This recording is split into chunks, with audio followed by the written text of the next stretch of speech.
Hello everyone. हमारा standard costing 2 chapter ख़त्म हो गया है। आज हम शुरू करते हैं चैप्टर नंबर 4 कैपिटल बजटिंग। इस वीडियो में मैं सिर्फ आपको कैपिटल बजटिंग में कितनी टेक्निक्स होती है, कैपिटल बजटिंग क्या है, किस तरह से सम्स हमको काउंट करने हैं, ओके, वही बेसिक इन्फॉर्मेशन आपको प्रोवाइड करूँगी। ये आप अच्छे से समझ लेना। अगर आप इन फ्यूचर अगर एमकॉम कर रहे हो तो एमकॉम में भी ये चैप्टर एज इट इज़ ऐसे ही आएगा और बहुत ही इजी चैप्टर है। सिर्फ आपको फार्मूलाज याद रखने हैं, ओके, और उसके बेसिस पे हमें सारे सम्स काउंट करने हैं। तो सबसे पहले शुरू करते हैं meaning of capital budget. Capital budgeting actually है क्या? ओके, आपको अपने इंट्रोडक्शन में पैराग्राफ दिए गए हैं। उस पैराग्राफ में आपको समझाया है कि बिजनेस में एक्चुअली 2 टाइप्स के एक्सपेंसेस होते हैं। कितने? 2 टाइप्स।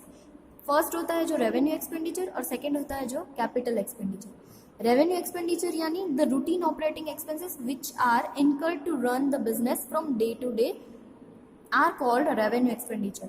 जो एक्सपेंडिचर हमें अपने बिजनेस चलाने के लिए डे टू डे ट्रांजेक्शन में हम लिखते हैं, जो भी सारे हम अपने P&L अकाउंट्स में जो एक्सपेंसेस लिखते हैं उसको हम बोलते हैं रेवेन्यू एक्सपेंडिचर। ओके, ये कॉन्सेप्ट आपको पता ही है, फिर भी एक बार रिवाइज कर रहे हैं कि रेवेन्यू एक्सपेंडिचर और कैपिटल एक्सपेंडिचर क्या होता है। ओके, और जो हम एक्सपेंस करते हैं किसके लिए?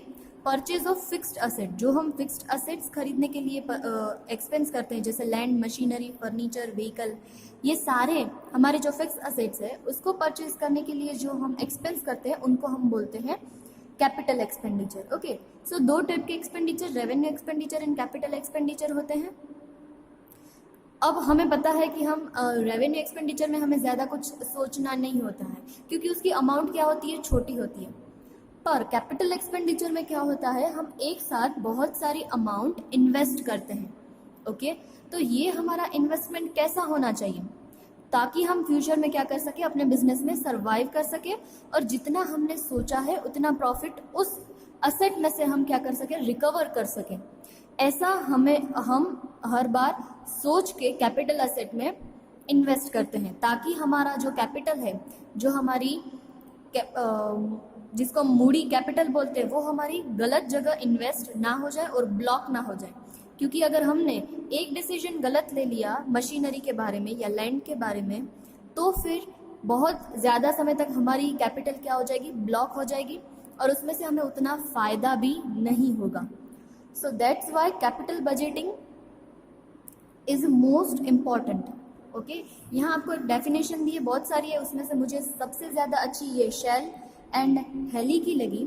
The process of determining both how much to spend on capital asset and which asset to acquire is called capital budgeting. Okay? दोनों क्वेश्चन के आंसर देने के बाद ही हम क्या करते हैं? कैपिटल बजट का डिसीजन, यानी कि कौन सी असेट हमें परचेज करनी है और कितना उसके ऊपर स्पेंड करना है। ओके, वो दोनों चीज अच्छे से सोच के हमें अपनी कैपिटल क्या करनी है? इन्वेस्ट करनी है इन कोई भी फिक्स्ड असेट्स में। ओके, तो सारी चीज़ें हम ध्यान रखेंगे क्योंकि हमारे पास मार्केट में आज बहुत सारे ऑप्शंस अवेलेबल हैं। तो कौन सी असेट परचेज करें और उस असेट पे हमें कितना खर्च करना चाहिए ताकि हम फ्यूचर में उसमें से उतनी अमाउंट रिकवर कर सकें। ओके, और हम अच्छे से अपना बिजनेस कर सकें। तो शॉर्ट एंड स्वीट डेफिनेशन है और इसमें से हम समझ सकते हैं कि कैपिटल बजटिंग का बेस क्या है। सो कैपिटल बजटिंग का बेस, अगर आपको कोई पूछे कि कैपिटल बजटिंग क्या है, तो बिजनेस में कोई भी कैपिटल एक्सपेंस करने से पहले उसके बारे में अच्छे से सोचना कि कौन सी कैपिटल असेट में हम अपना इन्वेस्टमेंट करें ताकि हमें फ्यूचर में क्या हो? कैश फ्लो हो, जो मतलब उसमें से इनकम होगी वो हमारी अच्छी हो और हम फ्यूचर में क्या कर सके? सरवाइव कर सके। ऐसी नौबत ना आए कि हमें अपना बिजनेस बंद करना पड़े और हमारी असेट्स ब्लॉक ना हो जाए। ओके, अगर हमने हमारे बिजनेस में सोचा है 15% रिटर्न चाहिए हमें, तो हमें ऐसी कोशिश करनी होगी कि हम ऐसी असेट पसंद करें, सिलेक्ट करें जिसमें से हमें 15% या 15% से ज़्यादा रिटर्न मिले, 15% से कम नहीं। अगर 15% से कम अगर हमें रिटर्न मिल रहा है तो वो असेट हम परचेज नहीं करेंगे। ओके, आई थिंक आपको कैपिटल बजटिंग का बेसिक क्लियर होगा। आपको पीछे ऑब्जेक्टिव्स दिए हैं, ज़्यादातर इस चैप्टर में से आपको उसकी डेफिनेशन पूछते हैं, टाइप्स ऑफ एक्सपेंस पूछते हैं, और एक क्वेश्चन होता है टाइप्स ऑफ प्रोजेक्ट। ओके, आप ये सारी जो थियरी है वो एक बार सिर्फ देख लेंगे तो भी आपको अच्छे से पता चल जाएगा।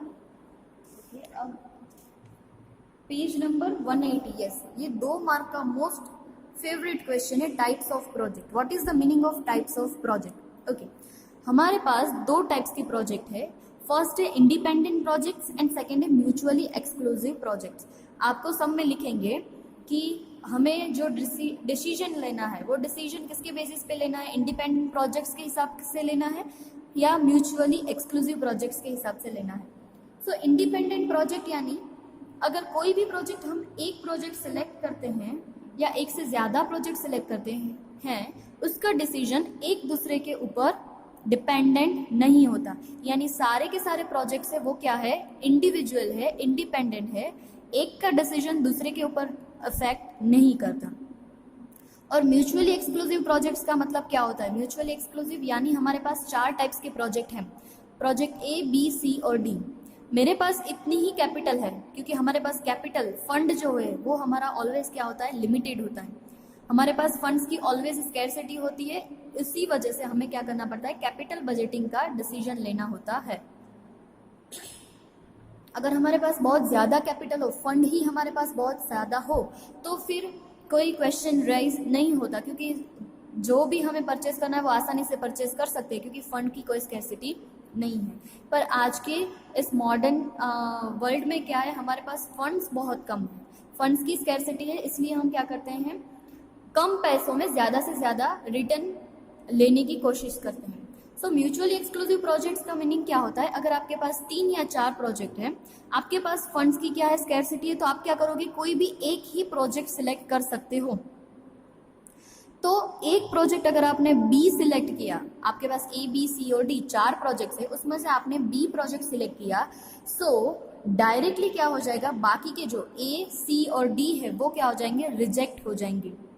ओके, एग्जाम्पल से समझते हैं कि मुझे पेंसिल का प्रोडक्शन करना है, मेरे पास 4 मशीनरीज अवेलेबल है, मशीन ए, मशीन बी, मशीन सी और मशीन डी। तो मैं क्या करूँगी, मैं कितना इन्वेस्ट कर रही हूँ और उस मशीन की कैपेसिटी के और एफिशिएंसी के बेसिस पे मैं क्या करूँगी, देखूंगी कि उसमें से मुझे फ्यूचर में कितना बेनिफिट होता है।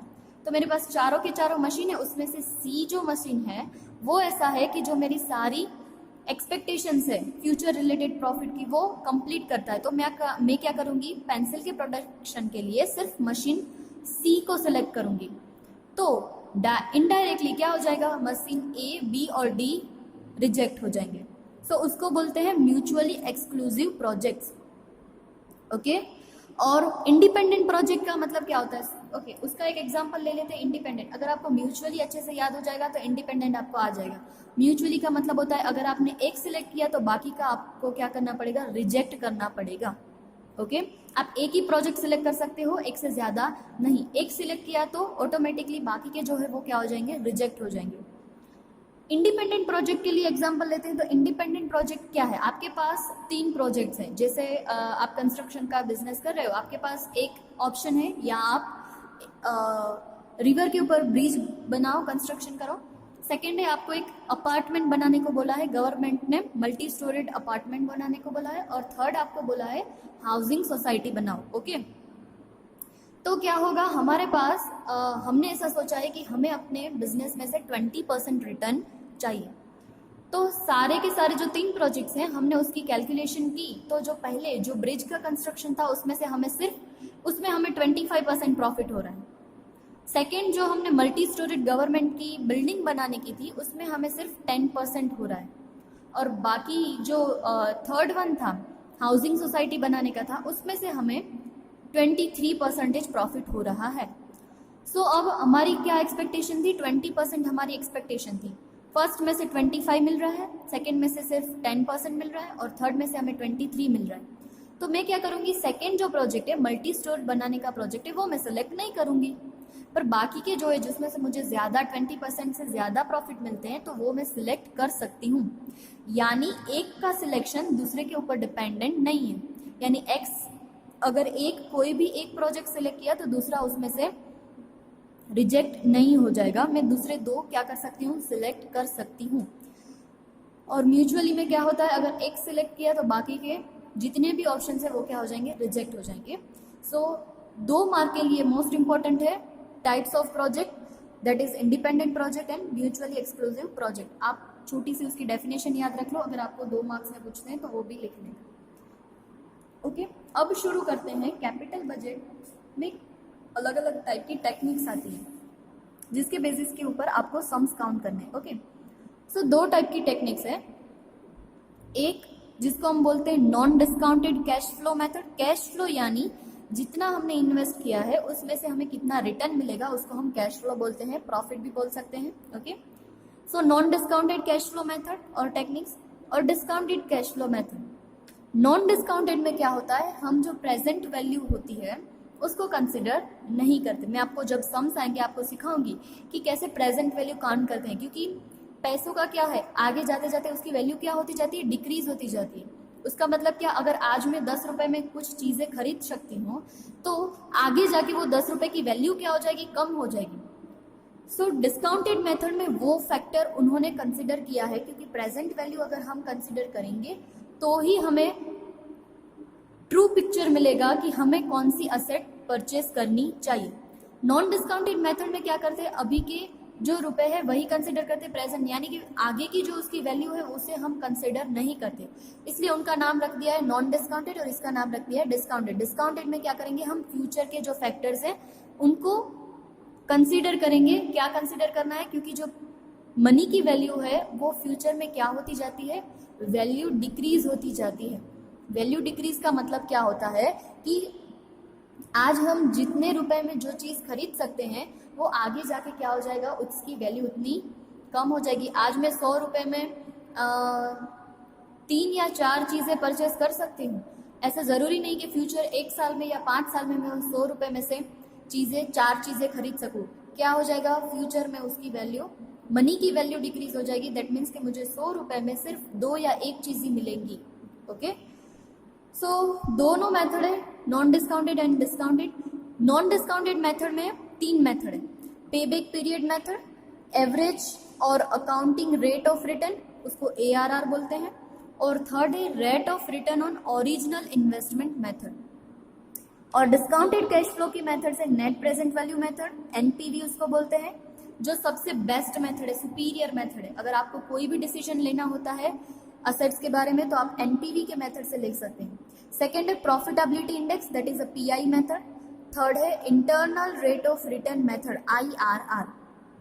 और लास्ट है डिस्काउंटेड पेबैक पीरियड मेथड। ये सारी जो मेथड्स है आपको इस सेमेस्टर में भी पढ़नी है, और अगर आप MCOM करोगे तो यही आपको चैप्टर रिपीट होगा।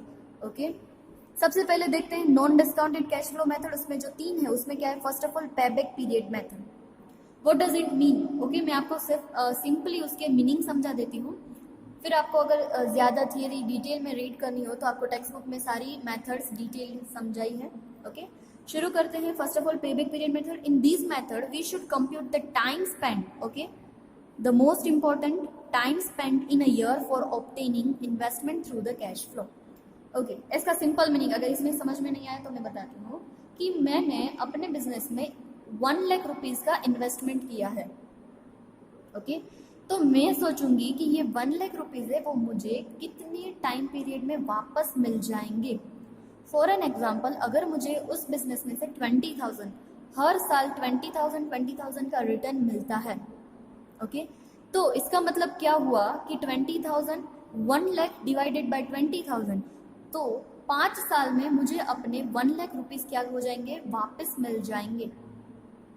तो अब आपके पास 3 से 4 ऑप्शन हो तो आप कौन सा पसंद करोगे, जिसके साल क्या होगे, कम होगे। अगर एक बिजनेस है उसमें से मुझे 5 साल में अपने अमाउंट मिल जाती है, दूसरा जो बिजनेस है उसमें 3 साल में मिल जाती है, और तीसरा जो है उसमें से 2 साल में, तो मैं कौन सा प्रिफर करूंगी, 2 साल वाला, क्योंकि उसमें कम टाइम पीरियड में मुझे अपनी इन्वेस्टेड अमाउंट क्या मिल जाती है, वापस मिल जाती है। सो पेबैक पीरियड जितना कम हो, जितना लो हो, वो प्रोजेक्ट ज़्यादा बेनिफिशियरी होता है। सेकंड आता है एवरेज और अकाउंटिंग रेट ऑफ रिटर्न। उसका फॉर्मूला है वो हमें याद रखना है। ARR what does it mean is equal to average profit after deducting depreciation and tax. ये याद रखना है। कौन सा प्रॉफिट लेंगे? डेप्रिसिएशन और टैक्स माइनस करने के बाद जो प्रॉफिट आएगा उसका एवरेज लेंगे, और divided by average investment. Investment भी कौन सा लेंगे? एवरेज इन्वेस्टमेंट लेंगे, multiply by 100। Average investment find करने के लिए फॉर्मूला है जो हमने एक्चुअल इन्वेस्टमेंट किया है वो प्लस स्क्रैप वैल्यू, यानी कि अगर मशीन लास्ट में 5 साल की उसकी वैल्यू है, 5 साल के बाद वो क्या हो जाएगा? खराब हो जाएगा, वो अब हम यूज नहीं कर पाएंगे, और जब हम उसको स्क्रैप में दे देते हैं तो उसकी जो वैल्यू मिलती है वो स्क्रैप वैल्यू डिवाइडेड बाय 2। सो ये पूरा जो एवरेज रेट ऑफ रिटर्न की है मेथड वो पूरा फॉर्मूला के बेस्ड है, तो वो आपको याद रखना है, ठीक है। एवरेज रेट ऑफ रिटर्न जितना ज्यादा होगा वो प्रोजेक्ट अच्छा होगा। थर्ड है, तो बाजू में आप लिखते आना, लो पेबैक पीरियड क्या होना चाहिए? लो होना चाहिए। ARR क्या होना चाहिए? हाई होना चाहिए।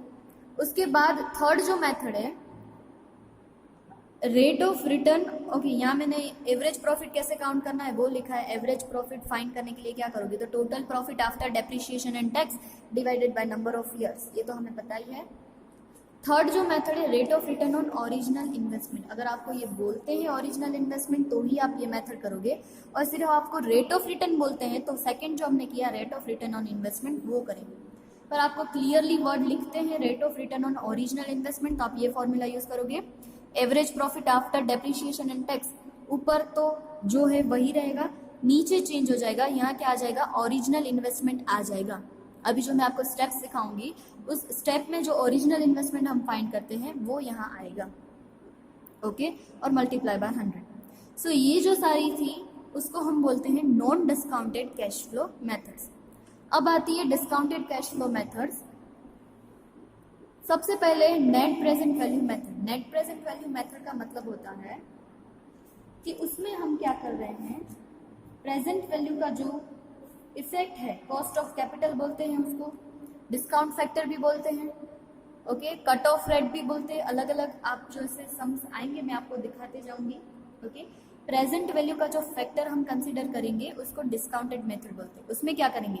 Present value of cash inflow, कितना हमें अपने बिजनेस में रिटर्न मिल रहा है, उसमें से minus present value of cash outflow, okay. जो आंसर मिलेगा उसको हम बोलेंगे net present value method, NPV। मैंने नीचे लिखा है NPV इज अ पॉजिटिव। अगर NPV पॉजिटिव है तो हम उसको एक्सेप्ट करेंगे, और नेगेटिव है तो उसको रिजेक्ट कर देंगे। सारे के सारे पॉजिटिव है, 4 प्रोजेक्ट है, चारों के चारों प्रोजेक्ट के NPV पॉजिटिव है, तो जिसका ज्यादा हाईएस्ट होगा उसको हम सिलेक्ट करेंगे।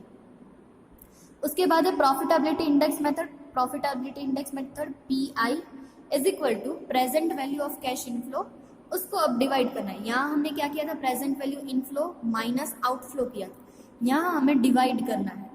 Present value of cash inflow divided by present value of outflow, okay. मैंने नीचे यहाँ लिखा है अगर PI ग्रेटर देन 1 होगा, अगर हमारा आंसर है 1 से ज्यादा आता है तो प्रोजेक्ट एक्सेप्टेड, अगर कम आता है तो रिजेक्टेड, और इक्वल टू एक PI इज इक्वल टू 1 आएगा तो वो क्या है? न्यूट्रल है। हम बता नहीं सकते कि हमें एक्सेप्ट करना चाहिए कि रिजेक्ट करना चाहिए, ओके। थर्ड है internal rate of return method, IRR। उसका एक फॉर्मूला है A plus C divided by C plus D into B minus A। अब इसको काउंट कैसे करेंगे वो तो मैं जब सम्स आएंगे तब सिखाऊंगी, अभी आपको सिर्फ फॉर्मूलाज याद करने हैं। अगर आपको कोई भी मेथड बोलते हैं तो आपको स्ट्राइक होना चाहिए कि हमें उसमें क्या करना है। A का मतलब होता है लोअर डिस्काउंट रेट, B का मतलब होता है हायर डिस्काउंट रेट, C का मतलब होता है NPV at a lower discount rate, और D का मतलब होता है NPV at higher discount rate, okay. उसके बाद कैलकुलेशन के पार्ट में हमें क्या करना होगा? कई बार आपको कैश फ्लो डायरेक्टली दे देंगे कि ये प्रोजेक्ट में से हमें इतना बेनिफिट हो रहा है, ये हमारा कैश फ्लो है, ये प्रॉफिट है। कई बार आपको सिर्फ क्या देंगे? Profit before depreciation and tax देंगे, तो उसमें से हम डेप्रिसिएशन माइनस करेंगे और उसके बाद उसमें से टैक्स माइनस करेंगे। और कई बार आपको रेडी दे देंगे depreciation after depreciation and tax. अगर ये सारी चीजें नहीं देते तो हमें कैश फ्लो अपने हिसाब से काउंट करना पड़ेगा। वो कैसे करेंगे, सेल, उसमें से हमारे वेरिएबल जितने भी एक्सपेंस होंगे वो माइनस करेंगे, उसमें से हमारा जो फिक्स्ड कॉस्ट होगा अदर देन डेप्रिसिएशन, पहले हमने डेप्रिसिएशन माइनस नहीं किया है, ओके, सिर्फ डेप्रिसिएशन के अलावा जो सारे फिक्स्ड कॉस्ट है वो माइनस करेंगे। तो profit before depreciation and tax, कई बार हमें ये दे देंगे, कई बार ये सारी इन्फॉर्मेशन देंगे तो हमें फाइंड करना होगा, उसमें से डेप्रिसिएशन पहले माइनस करेंगे, क्योंकि डेप्रिसिएशन क्या है, अलाउएबल है अंडर इनकम टैक्स। टैक्स की कैलकुलेशन आती है उसमें डेप्रिसिएशन अलाउएबल है, तो बस हम उसी पर्पस के लिए यहाँ डेप्रिसिएशन माइनस करेंगे। सो हमें मिल जाएगा profit before tax, minus tax करेंगे तो मिल जाएगा प्रॉफिट आफ्टर टैक्स। और मोस्ट इंपॉर्टेंट थिंग, डेप्रिसिएशन हमें क्या कर देना है, वापस ऐड कर देना है, क्योंकि डेप्रिसिएशन हमारा कैश एक्सपेंस नहीं है। यहाँ हमने माइनस क्यों किया था, for the purpose of income tax. अगर डेप्रिसिएशन माइनस नहीं करते तो हमारी इनकम ज्यादा आती, तो ज्यादा इनकम पे हमें ज्यादा टैक्स देना पड़ता, ठीक है। तो इसलिए हमने यहाँ डेप्रिसिएशन माइनस किया था ताकि हमें टैक्स में बेनिफिट मिल जाए, और उसके बाद डेप्रिसिएशन वापस ऐड कर देंगे ताकि हमें नेट कैश इनफ्लो मिल जाए। और कैश फ्लो का यानी कि कैश इनफ्लो का मतलब क्या होता है, profit before depreciation after tax. ये वर्ड्स याद रखना, डेप्रिसिएशन माइनस नहीं होना चाहिए, टैक्स माइनस होना चाहिए।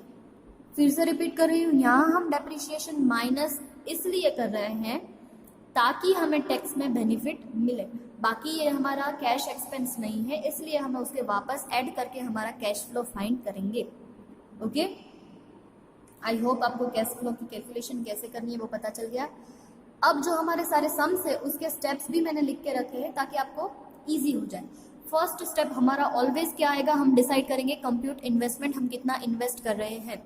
सेकंड हम फाइंड करेंगे डेप्रिसिएशन, सेकंड स्टेप हमारा ऑलवेज होगा डेप्रिसिएशन।